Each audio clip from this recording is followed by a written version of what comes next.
Assalamualaikum semua, kembali lagi bersama saya Dinda Permatasari. Di video kali ini, saya akan menjelaskan bagaimana cara menyusun laporan keuangan pada perusahaan dagang sebagai tindak lanjut dari observasi yang telah saya lakukan beberapa waktu yang lalu. Jangan lupa untuk like dan komen. Baik, mari kita mulai. Yang pertama, pengertian laporan keuangan. Laporan keuangan adalah catatan informasi keuangan suatu perusahaan pada suatu periode akuntansi yang dapat digunakan untuk menggambarkan kinerja perusahaan tersebut. Sebelum itu, kita akan mengetahui beberapa kesalahan yang sering terjadi dalam sistem pengelolaan keuangan yang ada di perusahaan. Yang pertama, tidak peduli dengan pengeluaran kecil. Yang dimaksud kecil di sini adalah pengeluaran yang nilainya kecil. Hal ini kerap terjadi pada pengusaha tahap pemula. Hal ini terjadi karena tidak pedulinya kepada pengeluaran kecil. Padahal semua transaksi dalam perusahaan sudah seharusnya direport dalam laporan. Yang kedua, memperhitungkan gaji sendiri. Padahal gaji itu penting. Dengan gaji yang didapat dari usaha, maka tidak perlu lagi mengganggu keuntungan usaha hanya untuk kepentingan pribadi saja. Yang ketiga, atau yang terakhir, tidak melakukan evaluasi sebagai pengusaha, harus selalu melakukan evaluasi pada bisnis yang dijalankan.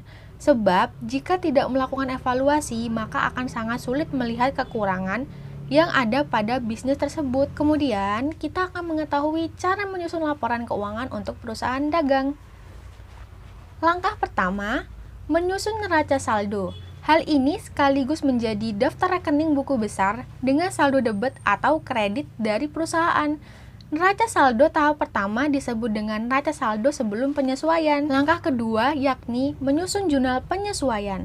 Jurnal penyesuaian sengaja dibuat untuk mengalokasikan pendapat atau pengeluaran di periode yang benar-benar terjadi. Tahap ini berperan penting dalam menyesuaikan transaksi yang belum tercatat sehingga muncul ketidaksesuaian di akhir periode. Langkah ketiga, membuat laporan keuangan. Pada tahap ini, kita bisa memulai proses pembuatan laporan keuangan yang terdiri dari laporan laba rugi, laporan neraca, dan laporan perubahan modal. Sebagai catatan, laporan keuangan ini dapat disusun pada neraca lajur, sebab sebelumnya sudah dipisahkan untuk besaran nominal yang akan dilaporkan di neraca atau laporan laba rugi. Langkah keempat, menyusun neraca lajur. Neraca lajur atau dapat juga disebut worksheet sebagai alternatif cara yang dapat memudahkan penyusunan laporan keuangan. Penyusunan ini dimulai dari neraca saldo, lalu disesuaikan dengan jurnal penyesuaian di tahap 2. Saldo yang telah sesuai akan muncul pada kolom neraca saldo dan nantinya akan dilaporkan dalam neraca dan laporan laba rugi. Langkah kelima, penyesuaian dan penutupan rekening. Setelah tahapan penyesuaian keuangan di buku besar, maka Anda harus menutup rekening nominal, sementara rekening laba rugi dan memindahkan saldo laba rugi ke rekening laba rugi tidak dibagi. Lanjutan dengan memasukkan informasi tersebut ke buku besar sesuai dengan rekening yang bersangkutan. Langkah keenam atau yang terakhir adalah menyusun neraca saldo penutupan.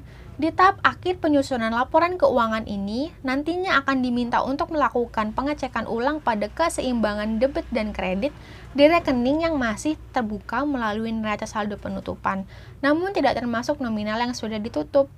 Tujuannya adalah agar lebih mudah dalam menyusun jurnal di periode berikutnya. Nah, jadi itulah beberapa langkah yang dapat dilakukan jika ingin membuat laporan keuangan pada perusahaan dagang. Semoga penjelasan tersebut dapat menambah wawasan bagi kita semua.